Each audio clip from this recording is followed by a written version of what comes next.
దీపావళి తర్వాత రోజు యముడు తన చెల్లెలింటికి వెళ్ళి భోజనం చేశాడన్న విషయం మీకు తెలుసా? దీనినే భగిని హస్తభోజనం అని అంటారు. ఒకప్పుడు సూర్యదేవుడు మరియు సగ్నాదేవికి యముడు, యమున అనే ఇద్దరు సంతానం పుట్టారు.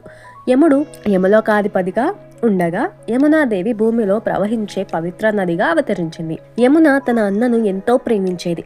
ఒకరోజు యమధర్మరాజు తన విధుల్లో నిమగ్నమై పాపపుణ్యాల ప్రకారం జీవుల ఆత్మలను తీర్చడంలో బిజీగా ఉండేవాడు. ఆయన తన చెల్లెలు యమునాదేవిని, తన అన్నను చాలా ప్రేమగా చూసుకునేది. ప్రతిరోజు అన్నయ్య ఒక్కసారైనా నా ఇంటికి రావాలని ఆహ్వానించేది. కానీ యముడు తన పనుల వల్ల రాలేకపోయాడు. అలా సంవత్సరాలు గడిచిపోయాయి. ఒకరోజు యముడు తన చెల్లెలి మనసును అర్థం చేసుకుని ఆమెను చూడాలని నిర్ణయించుకున్నాడు.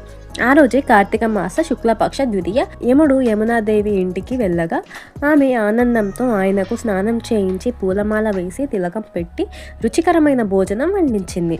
ఆ ప్రేమతో యముడు కదిలిపోయాడు. తన చెల్లెలు చూపిన మమకారానికి గుండె నిండిపోయింది. వెంటనే ఆమెకు ఒక వరాన్ని ప్రసాదించాడు.